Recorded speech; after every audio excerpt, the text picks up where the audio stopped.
Ok, querido Señor, gracias que podemos juntarnos a estudiar tu palabra.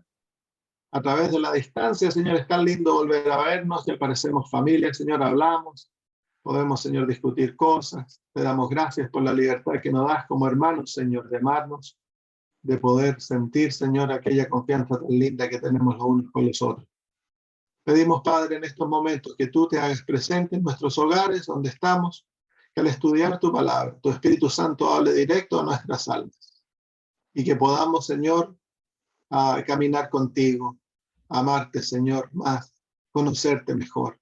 Y al conocerte mejor, Señor, unirnos más y más a ti, hasta que el yo, Señor, sea totalmente consumido en Cristo y que Él sea el que viva. Gracias, Padre, en el nombre de Jesús. Amén.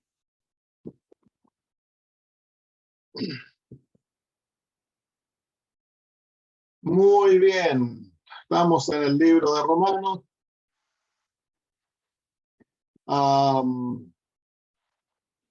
Capítulo 10, el apóstol Pablo continúa hablando de Israel hasta el capítulo 11. Son los 3 capítulos que el apóstol habla acerca de la situación de Israel. Muy bien, dice, vamos a leer todo el capítulo 10 y luego lo desglosamos. Hermanos, ciertamente el anhelo de mi corazón y mi oración a Dios por Israel es para salvación. Porque yo les doy testimonio de que tienen celo de Dios, pero no conforme a ciencia. Porque ignorando la justicia de Dios y procurando establecer la suya propia, no se han sujetado a la justicia de Dios. Porque el fin de la ley es Cristo, para justicia a todo aquel que cree. Porque de la justicia que es por la ley, Moisés escribe así: el hombre que haga estas cosas vivirá por ellas. Pero la justicia que es por la fe dice así: no digas en tu corazón quién subirá al cielo, esto es para traer abajo a Cristo, o quién descenderá al abismo, esto es para hacer subir a Cristo de entre los muertos. Mas ¿qué dice? Cerca de ti está la palabra en tu boca y en tu corazón. Esta es la palabra de fe que predicamos, que si confesares con tu boca que Jesús es el Señor y creyeres en tu corazón que Dios le levantó de los muertos, serás salvo. Porque con el corazón se cree para justicia, pero con la boca se confiesa para salvación. Pues la Escritura dice: todo aquel que en él creyere no será avergonzado. Porque no hay diferencia entre judío y griego, pues el mismo que es Señor de todos es rico para con todos los que le invocan. Porque todo aquel que invocare el nombre del Señor será salvo. ¿Cómo pues invocarán aquel en el cual no han creído? ¿Y cómo creerán en aquel de quien no han oído? ¿Y cómo irán sin haber quien les predique? ¿Y cómo predicarán si no fueren enviados? Como está escrito: cuán hermosos son los pies de los que anuncian la paz, de los que anuncian buenas nuevas. Mas no todos obedecieron el evangelio, pues Isaías dice: Señor, ¿quién ha creído a nuestro anuncio? Así que la fe es por el oír, y el oír por la palabra de Dios. Pero digo, ¿no han oído? Antes bien, por toda la tierra ha salido la voz de ellos, y hasta los fines de la tierra sus palabras. También digo, ¿no han conocido esto, Israel? Primeramente Moisés dice: yo os provocaré a celos con un pueblo que no es pueblo, con un pueblo insensato os provocaré a ira. E Isaías dice resueltamente: fui hallado de los que no me buscaban, me manifesté a los que no preguntaban por mí. Pero acerca de Israel dice: todo el día extendí mis manos a un pueblo rebelde y contradictor. Así que ahí estamos con la nación de Israel. Ahora, luego de que en el capítulo 9 el apóstol Pablo habla acerca de la elección de Dios y cómo Dios tiene el derecho de elegir a quien él desea, y que Israel fue elegido por Dios. Pero en el capítulo 9, el versículo 30, el apóstol Pablo introduce el tema de la justicia por la fe, y que es producto de la justicia por la fe que Israel ha perdido su posición, porque ellos no quisieron confiar en la justicia por fe, sino que quisieron hacer su propia justicia. Dice, ¿qué pues diremos? El versículo 30 del capítulo 9, que los gentiles que no iban tras la justicia han alcanzado la justicia. Es decir, la justicia que es por fe. Mas Israel, que iba tras una ley de la justicia, no la alcanzó. ¿Por qué? Porque iban tras ella no por fe, sino como por obras de la ley, pues tropezaron en la piedra de tropiezo. Entonces, la razón por la cual Israel se encontraba en la situación en la que se encontraba era de que ellos rechazan la justicia por fe y tratan de establecer una justicia basada en las obras. Y que ya lo hemos visto antes, que la justicia basada en las obras no nos recomienda a Dios. La justicia basada en las obras es lo opuesto, nos separa de Dios, aumenta nuestra deuda con Dios, nos hace orgullosos, altaneros, pero crea una actitud de miseria en el alma y nos hace caer de la gracia, nos deja perdidos, condenados. Y eso fue lo que le pasó a Israel. Y dice más aún que tropezaron en la piedra de tropiezo. ¿Quién es esa piedra de tropiezo? Es Cristo Jesús. La justicia de obras nos lleva a no sentir necesidad de Cristo, porque nos creemos algo, creemos que somos buenos, creemos que entonces nosotros podemos hacer algo, yo puedo obedecer, yo puedo hacer lo otro, yo tengo que hacer esto, tengo que hacer lo otro. Y en vez de sentir nuestra pobreza espiritual, nos creemos ricos espiritualmente, como el fariseo. Creemos que somos mejores que los demás, que somos algo. Entonces no sentimos nuestra pobreza y por lo tanto no podemos arrepentirnos. Porque solo aquel que conoce su pobreza espiritual, que es guiado al arrepentimiento, como las bienaventuranzas, ¿no? Es ahí entonces que vamos a llorar. Bienaventurados los que lloran, porque ellos serán consolados. El lloro es símbolo del arrepentimiento. Entonces, la razón por la cual Israel cae es por el rechazo de la justicia por la fe. En el capítulo 10 dice, hermanos, ciertamente el anhelo de mi corazón y mi oración a Dios por Israel es para salvación.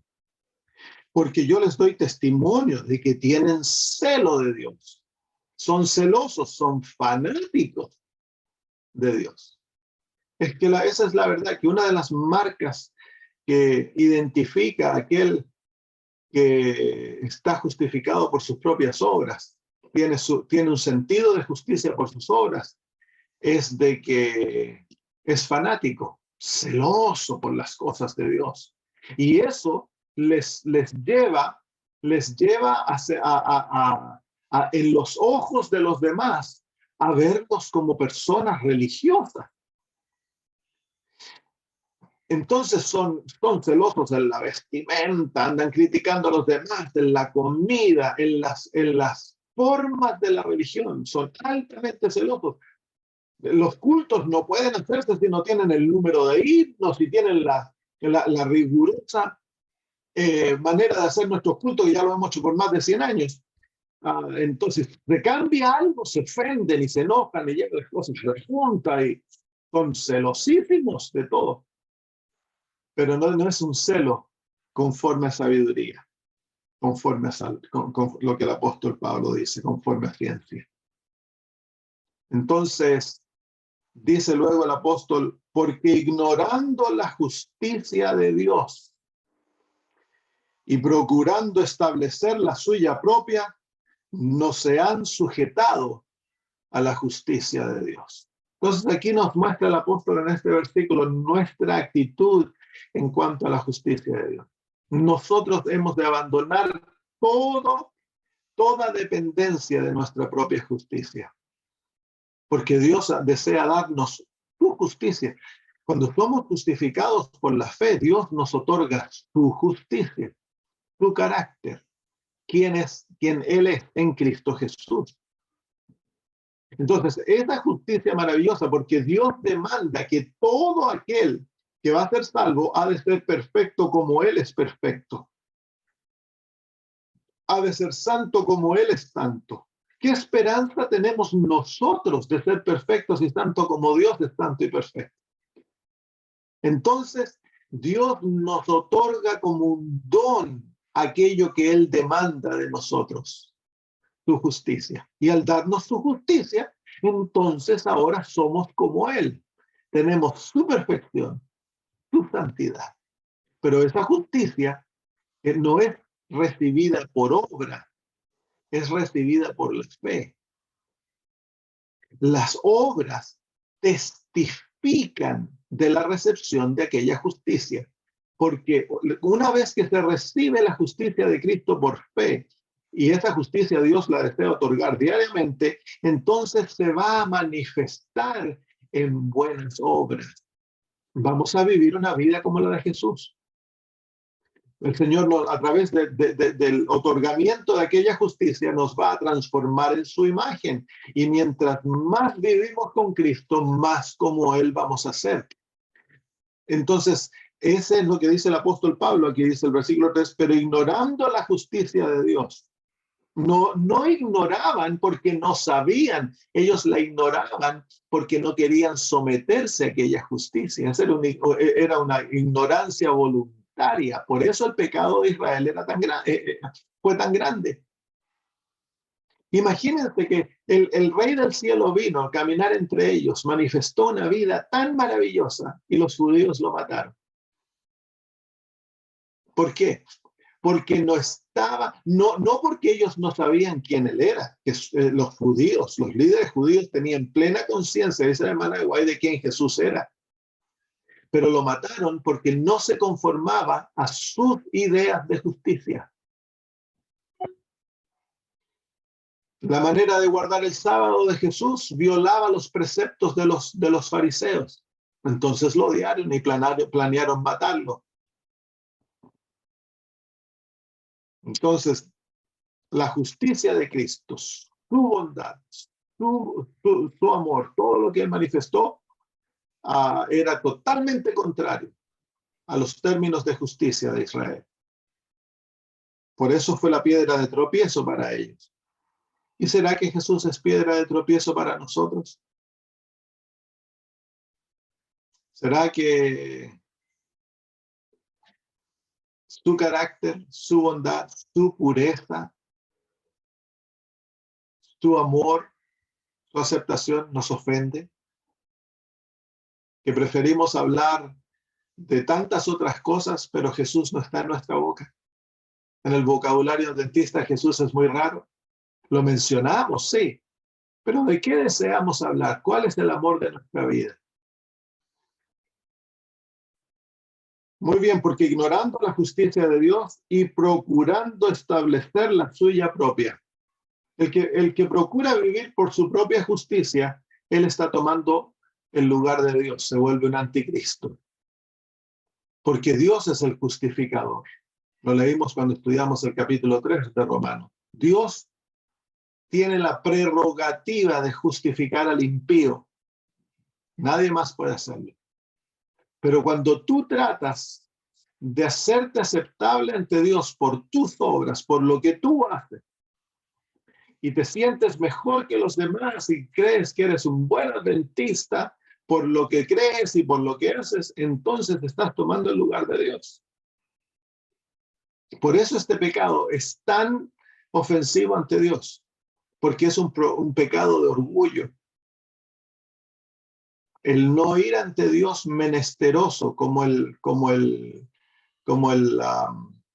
que cobraba los impuestos, que vino ante Dios diciendo: lo único que le ofreció a Dios, se propicio a mí, pecador. Porque ignorando la justicia de Dios y procurando establecer la suya propia, no se han sujetado a la justicia de Dios. Entonces aquí muestra cuál es el deber del creyente. El deber del creyente es es desarrollar una experiencia en la vida cristiana en la cual yo me sujeto, en la cual yo dependo. Mi vida es la justicia de Dios.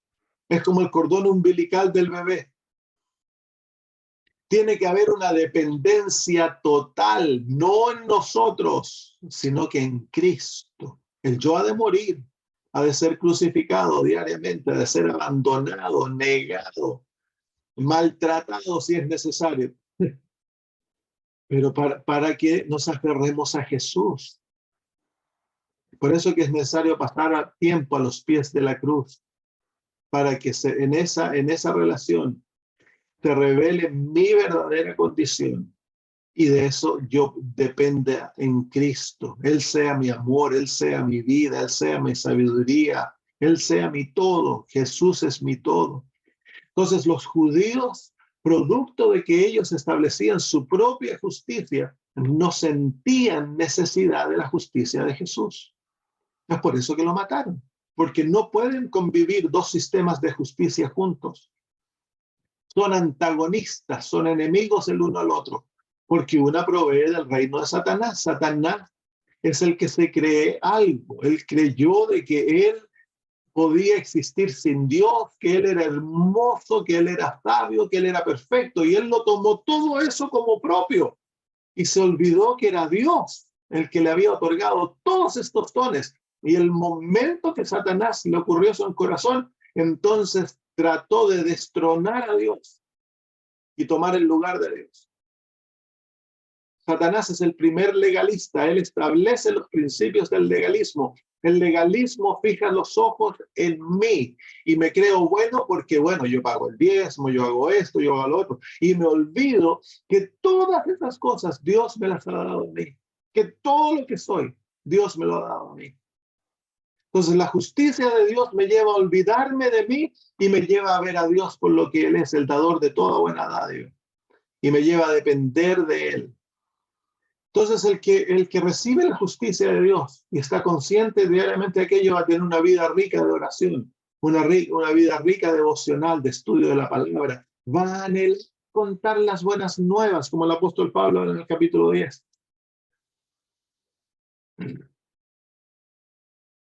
El legalismo es producto de la ley del egoísmo, que es la ley del reino de Satanás.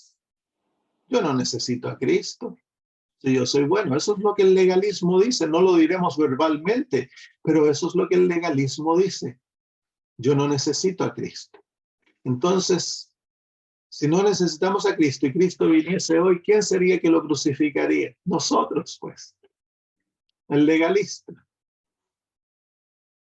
Versículo 4. Porque el fin de la ley es Cristo, para justicia a todo aquel que cree. Este versículo por nuestros hermanos evangélicos y pentecostales, protestantes, es mal usado, porque ellos dicen, el fin de la ley, ¿vieron? Se acabó la ley. Pero el apóstol Pablo aquí cualifica, él define lo que él está hablando en cuanto al el parámetro de la ley. Él está hablando que la ley tiene un parámetro de acción. Y la ley termina, la ley culmina. Su labor culmina cuando nos trae a Cristo. La ley te condena, ya lo hemos hablado antes, pero el apóstol Pablo lo repite, por lo tanto lo vamos a volver a hablar. La ley te condena, ese es el papel de la ley. La labor de la ley es definir el pecado y condenarte. Cuando te condena, el propósito de aquella condenación es traerte a Cristo, para que en Cristo tengas justicia. La ley no te puede otorgar justicia. Si tú tratas de obtener justicia a través de la ley, te vuelves legalista y caes de la gracia. Pierdes la gracia. Porque no es la ley la que te puede justificar. La ley no justifica, la ley condena cuando se la viola. Entonces, el que justifica es Dios, no la ley. Entonces, y este es el engaño más grande, el engaño que estudiamos en Romanos 7. Cuando la persona, como el apóstol Pablo, usa él su ejemplo, que él debe haber caído, todo cristiano cae en esta cosa. el que comenzamos a tratar de sentirnos buenos a través de nuestra obediencia, inmediatamente viene una experiencia de miseria. Nos volvemos miserables. Entonces queremos sentir como buenos adventistas, queremos sentirnos como buenos. Si Jesús viene hoy, pensamos, si Jesús viniera esta noche, me iría al cielo. Entonces comenzamos a ver, ¿por qué yo me iría al cielo? Y comenzaría a ver esto. Y muchos otros dicen, yo no me iría al cielo, ojalá que el Señor no venga esta noche. ¿Y por qué no te vas al cielo? Yo le pregunto y me dicen, bueno, pastor, porque yo no soy esto, yo no soy lo otro. Se están mirando a sí mismos. Entonces, ese es el gran engaño del pecado. Nos lleva, la ley te condena y creemos que para ser justos hemos de guardar esa ley. No, tú no recibes justicia por observar la ley. La justicia de Cristo te lleva a guardar la ley.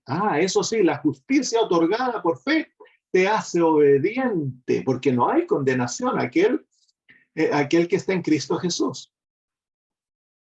Pero la ley lo primero que busca es a través de la condenación. La ley te busca, te desea llevarte a los pies de Cristo para justicia. Ese es el fin de la ley.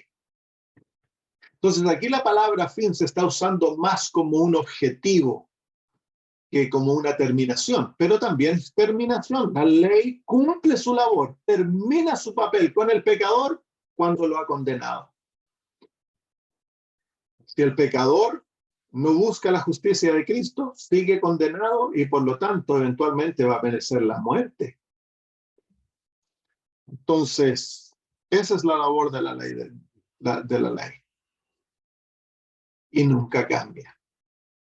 Claro que cuando nosotros estamos en Cristo Jesús, nos vamos a relacionar a la ley de otra manera. El pecador se relaciona a la ley con culpa. El salvo se relaciona a la ley con amor, porque es la ley de amor. Entonces el canto surge en el corazón de aquel que ha recibido la justicia de Cristo. Su corazón ha sido transformado. Oh, como amo tus mandamientos, dice David en los Salmos. Son más dulces que la miel, son más preciosos que el oro y la plata. Ese es el verdadero sentir del que tiene la justicia de Cristo en su alma. Porque la justicia de Cristo ahora me lleva a unirme a aquella ley de amor que va, al ser escrita en el alma, va a llevar a que yo viva una vida de justicia, la justicia de Cristo. Versículo 5. Porque de la justicia que es por la ley, Moisés escribe así: el hombre que haga estas cosas vivirá por ellas. Este principio sigue siendo válido, pero si tú lo pones antes de experimentar la justicia de Cristo, entonces legalismo. Ese principio tan solo lo pudieron cumplir Adán y Eva. El que haga estas cosas vivirá por ellas. El que no las hagas muere. Ese principio sigue siendo válido, pero contradice la justificación por la fe si es que nosotros tratamos de cumplir ese principio antes de venir a Cristo. Cuando venimos a Cristo y recibimos su justicia, el Señor nos va a llevar a obrar aquellas cosas, los mandamientos de la ley, porque ese es el principio de vida en el universo. Obediencia trae vida, desobediencia trae muerte. Dios no nos puede dar vida eterna viviendo una vida de desobediencia.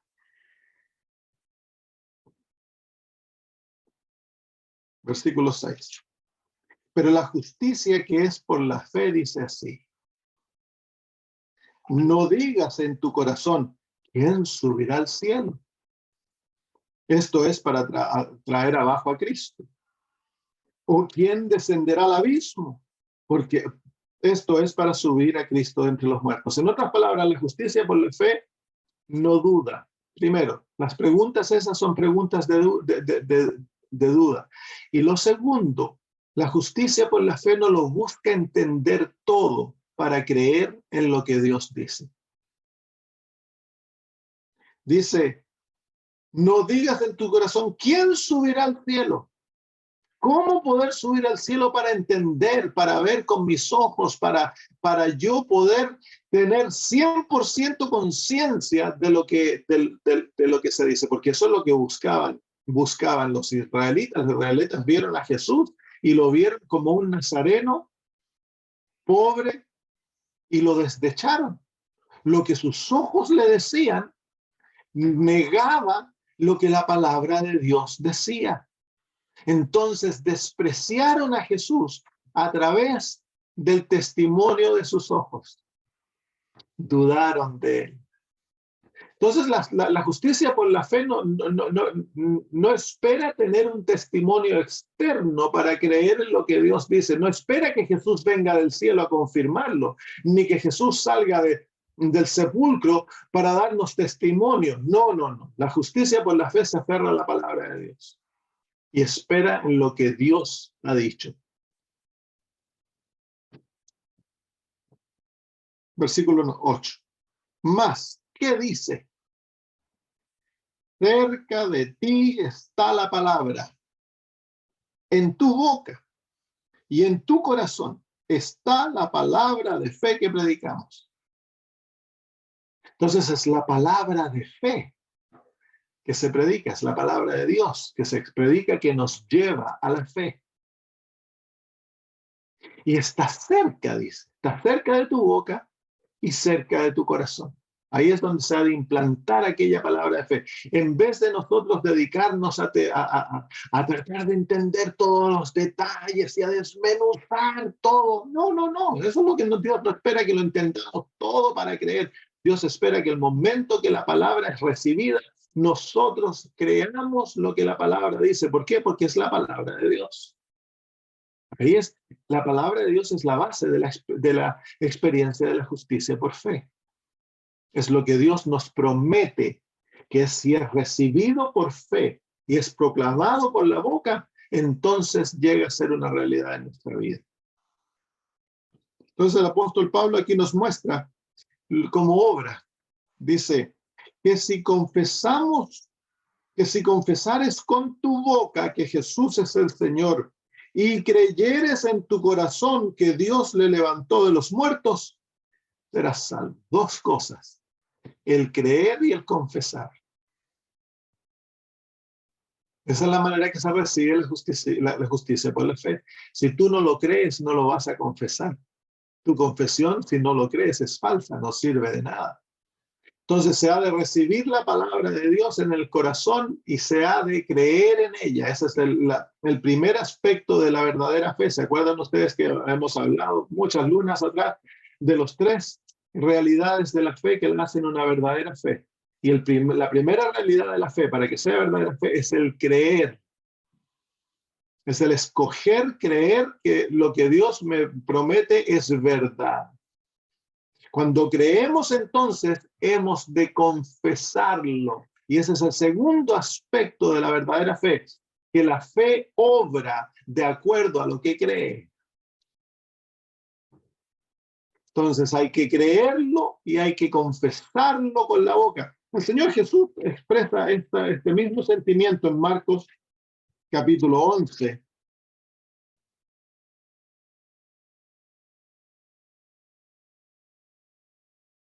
En Marcos capítulo 11 dice el versículo 22, respondiendo Jesús les dijo, tened fe en Dios. Porque de cierto os digo que cualquiera que dijere a este monte, quítate y échate en el mar, y no dudar en su corazón, sino que creyere que será hecho lo que dice, lo que diga le será hecho. Sí que hay una relación directa en creer y decir. Cuando creemos, hemos de decirlo, y lo que decimos tenemos que creerlo. Es como un sándwich. La creencia está entre las dos tapas del pan, y esas tapas son el creer. La fe no puede ser algo silencioso, la fe no puede ser algo que se esconde. La fe es un principio activo que lleva a aquel que la posee a vivir de acuerdo a aquel principio. Y de la primera manera que se manifiesta aquella creencia es expresándolo verbalmente. Hemos de decir lo que creemos. Porque la fe ha de manifestarse activamente. Ese es el segundo gran principio de la fe, de una fe verdadera. Ok, vamos de vuelta a Romanos.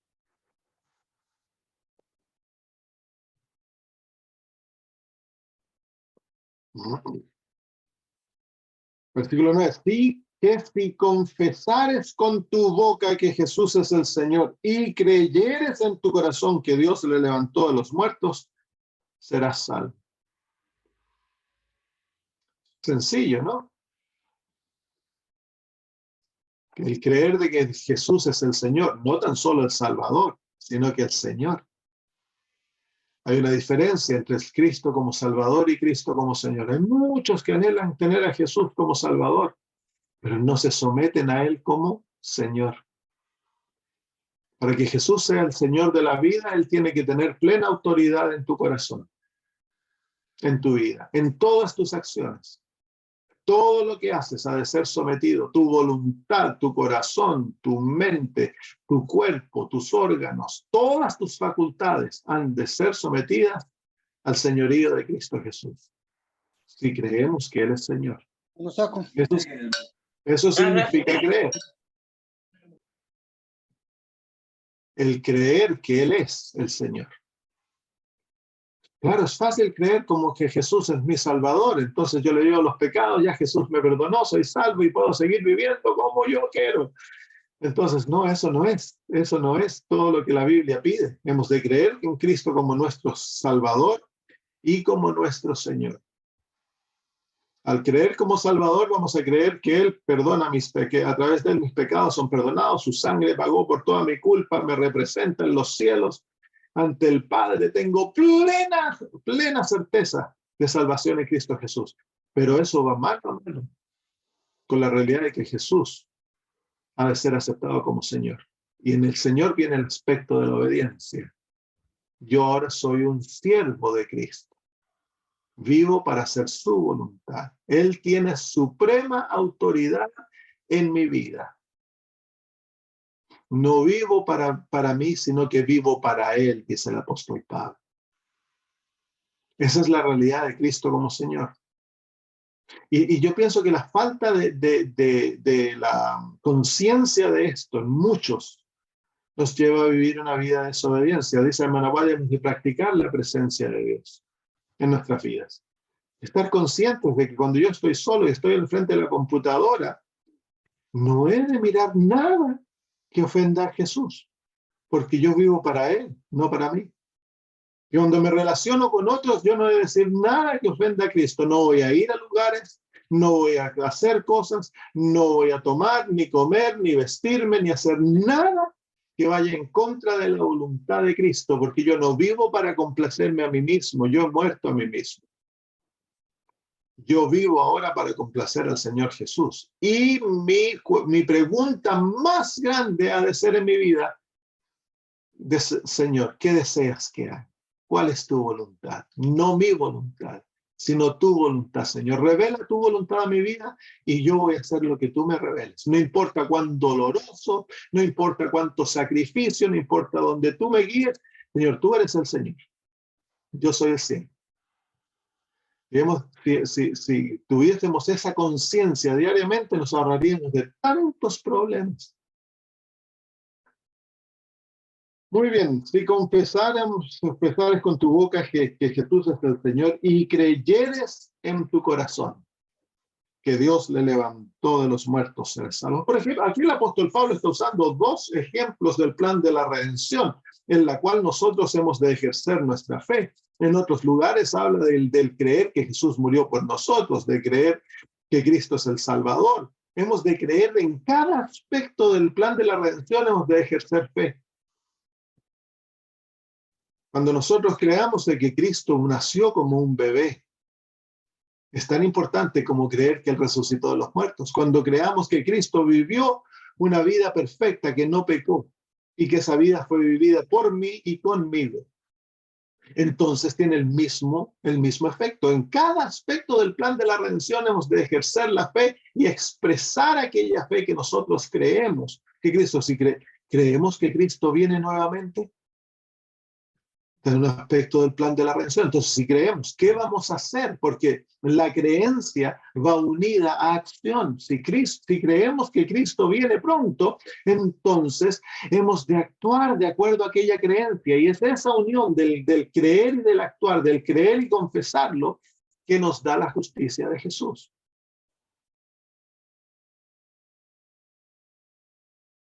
Versículo 10. Porque y el resultado de esto, dice el apóstol Pablo en el versículo 9, será salvo. Tan sencillo ser salvo. Es tan sencillo. Aquí está la fórmula. Hay que creer y hay que confesarlo. Es tan sencillo. La salvación es un don tan sencillo de obtener. Si nosotros vivimos en esa experiencia diaria de depender totalmente de la justicia de Jesús, de vivir por fe, constantemente recibiéndolo, creyéndolo en el corazón y confesándolo con mi boca, somos salvos. Versículo 10. Porque con el corazón se cree para justicia, pero con la boca se confiesa para salvación. Con el corazón se cree por justicia. Cuando el momento que yo creo, la justicia me es otorgada, pero he de confesarlo para que esa justicia produzca salvación.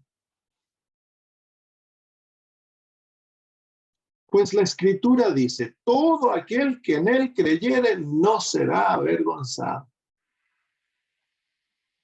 Todo, ¿cuántos? Todo aquel que en él creyere. Se fijan aquí que está lo opuesto de lo que muchos creen en el capítulo 9, de que Dios ha predestinado ciertos para salvación y otros para perdición. Aquí el apóstol Pablo manifiesta el principio totalmente opuesto, que todo aquel que creyere en Cristo y no será avergonzado. Todos, esto está abierto para todos. Porque no hay diferencia entre judío y griego, pues el mismo que es el Señor de todos es rico para con todos los que le invocan. Qué lindo, ¿no? Para todos, el Señor es rico, dice, para con todos los que le invocan. Ahí se fijan que el apóstol Pablo está en un lado la creencia que no se avergüenza, y en el otro lado, Dios es rico, Jesús es rico para con todos los que le invocan. La manifestación de las palabras, la acción de la fe. Y aquí al apóstol Pablo está hablando de la manifestación de la fe como algo verbal, pero hemos de reconocer que la fe nos lleva a actuar más de tan solo expresarlo por la fe. Eso es lo básico, hay que expresarlo verbalmente. A veces es tan difícil expresar la fe verbalmente. ¿Por qué? Porque realmente no lo creemos. Cuando nosotros creemos algo de todo corazón, tú sales inmediatamente a contárselo a otra persona. Si encontraste un remedio que trabaja y encuentras a una persona que tiene tu misma dolencia, le hablas inmediatamente del remedio. Cuando te gusta el plan de la salud, hablas del plan de la salud hasta por los codos. ¿Por qué? Porque crees en aquello. Si no, es difícil expresar lo que creemos. Es difícil cuando no lo creemos. Entonces ahí es por eso que se hace difícil el hablar abiertamente de nuestra fe y ser cristianos contagiosos. ¿Por qué? Porque no tenemos real fe en Cristo Jesús. Entonces no somos cristianos contagiosos. El cristiano contagioso es aquel que anda constantemente hablando, se lo pega a todos. De la misma manera, el cristiano debe ser contagioso, y eso es lo que el apóstol Pablo va a llevar su argumento a mostrarnos, que el cristiano, el verdadero hijo de Dios, es alguien que es un predicador. Dice, versículo 14, entonces ahora él cambia su argumento. Dice, ¿cómo pues invocarán a aquel en el cual no han creído? ¿Y cómo creerán en aquel de quien no han oído? ¿Y cómo irán sin saber quién les predique? ¿Qué preguntas, no? alrededor nuestro. ¿Dónde vivimos? Hay seres humanos que no pueden invocar a Dios. ¿Por qué no lo pueden invocar? Porque no han creído en Él. Y no creen en Él porque nunca han escuchado de Él. O muchos han escuchado, pero erróneamente ven a un Dios justiciero, un Dios malévolo, un Dios que anda buscando destruirlos, el Dios distante que no se interesa en ellos. Entonces no lo llaman porque tienen el concepto equivocado de Dios. Les conté la historia de esta señora católica con la cual nos juntamos durante las campañas. Y yo, sabiendo que era católica, le cambié el cuadro. Inmediatamente me puse a hablar con ella en cuanto al carácter de Dios. Y le hablé del Dios de la libertad, del Dios, como el juicio de Dios. Dios permite él incluso ser juzgado. Y le hablé cómo Dios permite que todos vean la evidencia. Porque ella me hizo una pregunta en cuanto al juicio. Y después que hablamos de esto, le hablé del amor de Dios y todo eso. Me dice, nunca había visto a Dios de esa manera. Y el sábado estaba en la iglesia. Entonces, muchos no le invocan. ¿Por qué? Porque tienen un cuadro tergiversado. Nunca le han conocido como él realmente es. Entonces, esas preguntas el apóstol Pablo las hace para que nosotros reflexionemos. Tú y yo hemos creído. Tú y yo le hemos conocido. Y dice el apóstol Pablo, la tercera pregunta, ¿y cómo oirán sin haber quien les predique? Y eso debiera llevarnos a sentir el dolor que el corazón de Dios siente al ver a tanto ser humano que no le invoca. ¿Por qué? Porque no creen. ¿Y por qué no creen? Porque nunca han escuchado. ¿Y por qué no han escuchado? Porque nadie les ha predicado. El versículo 15 dice, ¿y cómo predicarán si no fuesen enviados? Eso se está refiriendo a nosotros ahora. Como está escrito, cuán hermosos son los pies de los que anuncian la paz, de los que anuncian buenas nuevas. Tú puedes tener pies hermosos, puedes tener hongos en los pies, puedes tener, ¿cómo se llama?, artritis en los pies, los dedos pues que están deformados, puedes tener pies gordos como empanadas o flaquitos, pero si tú dedicas tus pies a predicar el evangelio, en los ojos de Dios tus pies son hermosos. Cuán hermosos son los pies de los que anuncian la paz, de los que anuncian buenas nuevas, el evangelio. Entonces Dios ha determinado de que todo aquel que recibe el evangelio ha de volverse un predicador, pero han de ser enviados. Entonces, ¿cómo predicarán si no son enviados? Cristo Jesús ya nos envió. Él dio la orden. Ir a todo el mundo y predicar el evangelio a todas las naciones. Él ya nos dio la autoridad de ir. La iglesia existe para cumplir aquel mandato. Tú y yo no tenemos que pedirle permiso al pastor ni a la asociación para predicar el evangelio. El Señor nos ha enviado a nosotros individualmente, pero la iglesia ha de entrenar a sus miembros para que esos sean enviados de acuerdo a sus talentos, de acuerdo al llamado que Dios les ha dado, porque no todos cumplimos la misma labor en la predicación del evangelio. Entonces, la iglesia existe como un centro de entrenamiento, dice la hermana White. Todos miembros de iglesia deben ser entrenados para predicar el evangelio en forma eficaz. Versículo 16, mas no todos obedecieron al evangelio. Pues Isaías dice, Señor, ¿quién ha creído a nuestro anuncio? Entonces el apóstol Pablo aquí dice que no todos van a creer el evangelio, pero todos hemos de salir a predicarlo y no hemos de desilusionarnos cuando somos rechazados. Porque no todos van a creer el evangelio. No todos lo van a aceptar. Tristemente, a nosotros nos gustaría que todos lo recibieran, pero no porque hemos trabajado en un área hemos de dejar de trabajarla. Es como la cosecha de frutas. Si tú tienes manzanas, peras en tu patio, tú no vas simplemente una vez en el año y recoges las peras que están maduras y ya no vuelves más. Porque las peras van madurando, las manzanas van madurando, no todas maduran en un momento.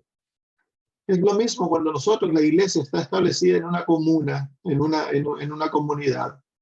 Hemos de constantemente estar visitando a los vecinos, constantemente estar haciendo obras de distintas maneras, obras de salud, obras social. Hemos de invitarlo a todos nuestros programas, visitarlos, ofrecer estudios bíblicos, los colportores, los obreros bíblicos.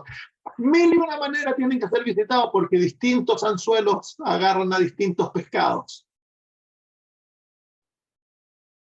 Y porque este vecino no respondió hoy, no quiere decir que mañana no va a responder. Puede que hoy día salga y te dice, como yo veía la película de un mártir, el pastor Ricardo Wurmbrand, él cuando se convirtió del judaísmo al cristianismo, era pastor luterano en Rumania.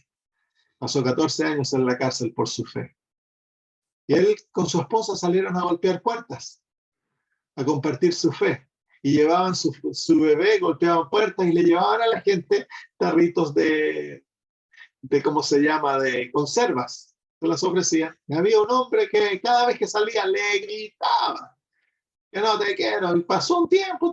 Eventualmente el hombre dijo, tantas veces que has golpeado mi puerta, y si yo siempre te he tratado mal, pasa, hombre, ¿qué me quieres decir? Y se volvió cristiano, se volvió su más fiel miembro de iglesia.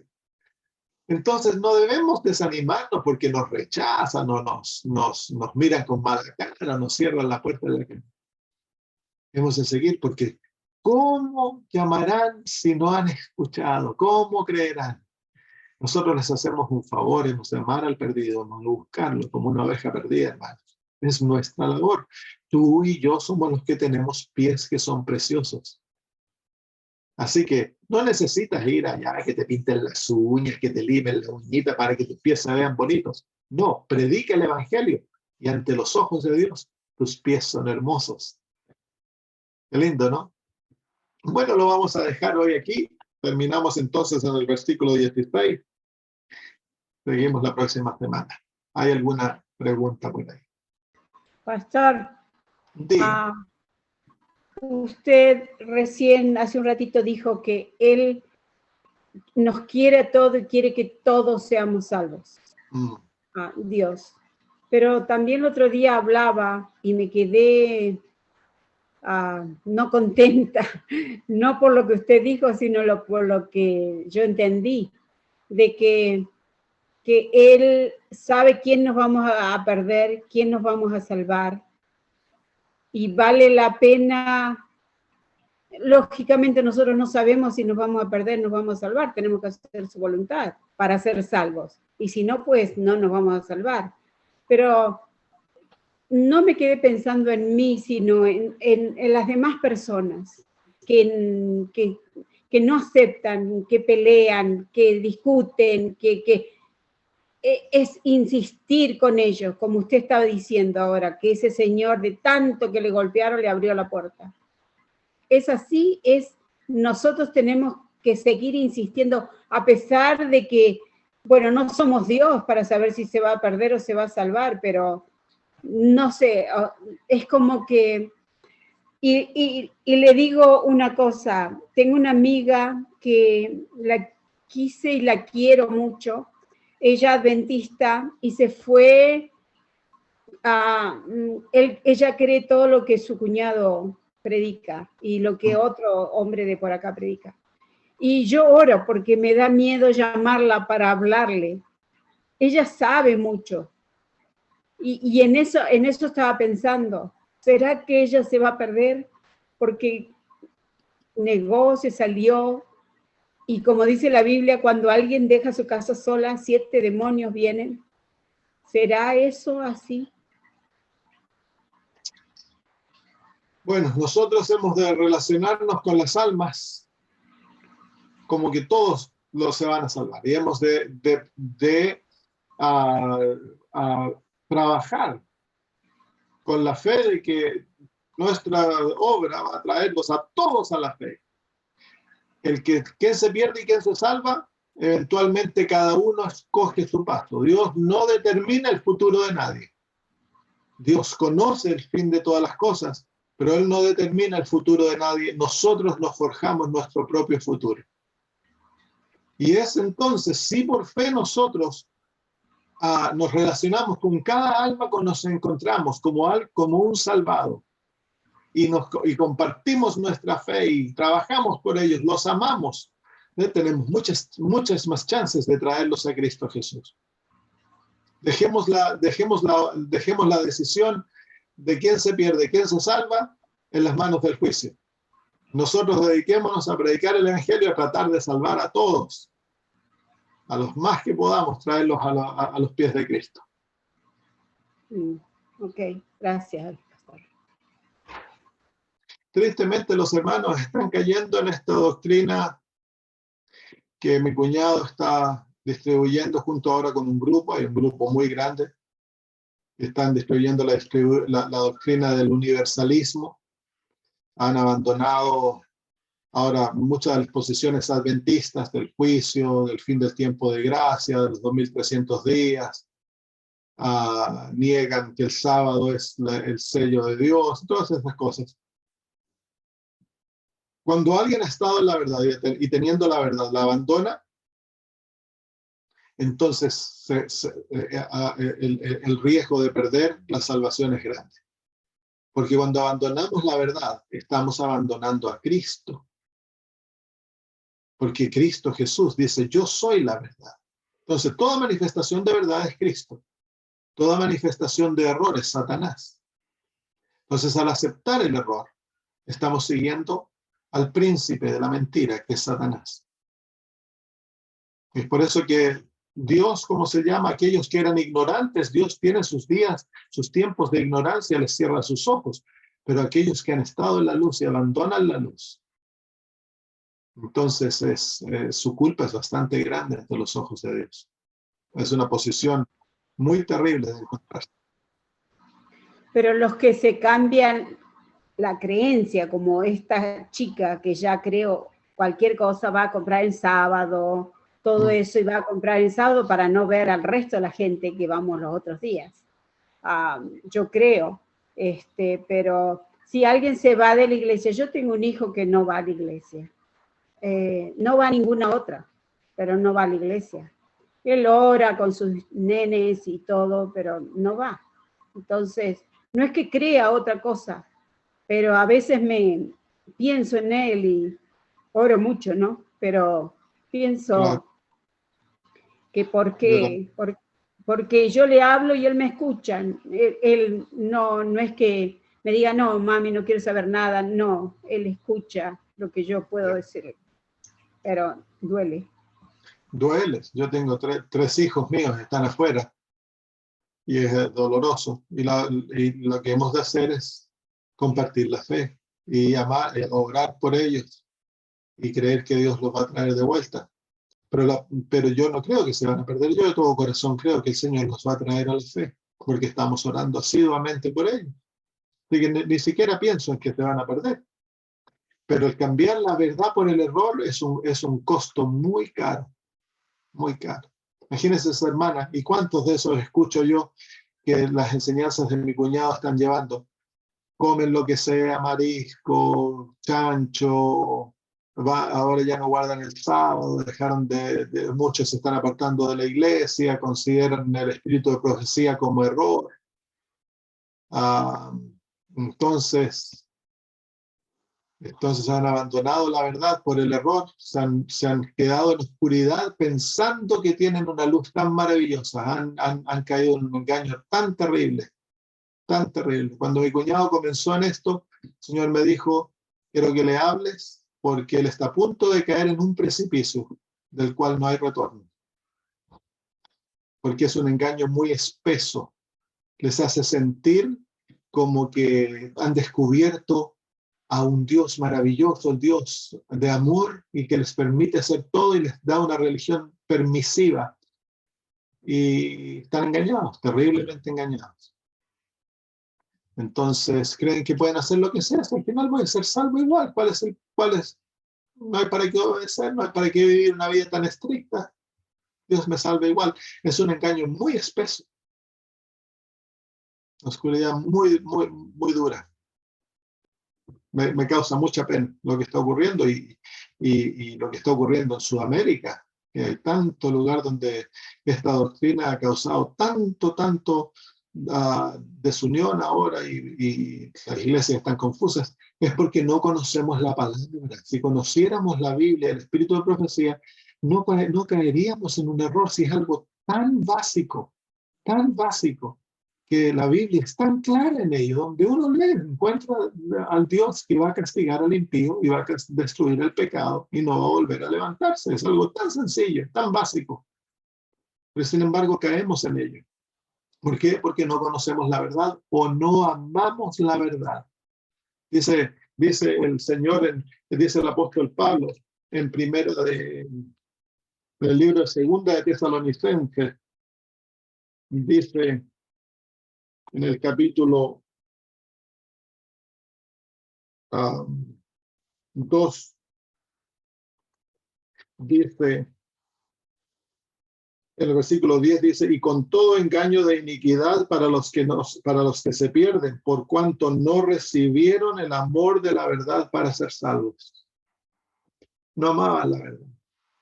Por eso Dios les envía un poder engañoso para que crean la mentira, a fin de que sean condenados todos los que no creyeron a la verdad, sino que se complacieron en la injusticia. Entonces ahí dicen, si no amamos la verdad de todo corazón, que estamos dispuestos a morir por la verdad, y la vivimos diariamente, tarde o temprano, Dios permite que el engaño se levante, dice la hermana de White. El engaño viene, Dios lo permite, para despertarnos o para zarandearnos. Y eso es lo que está ocurriendo. Creemos en una iglesia, nos sentimos confiados porque somos adventistas, pero no conocemos la verdad. Y conocer la verdad es conocer a Cristo, la verdad en Cristo Jesús, y estar dispuestos a perderlo todo, pero no la verdad. Cuando no tenemos amor por la verdad, tarde o temprano vamos a ser llevados por el error. ¿Y cómo yo sé que amo la verdad? Estoy viviendo de acuerdo a lo que conozco, porque amo a Cristo. Muy bien, queridos hermanos. Terminemos. Oremos juntos y terminamos. Querido Dios, en estos momentos te agradecemos por el mensaje tan lindo de Romanos capítulo 10. Tan fácil ser salvos.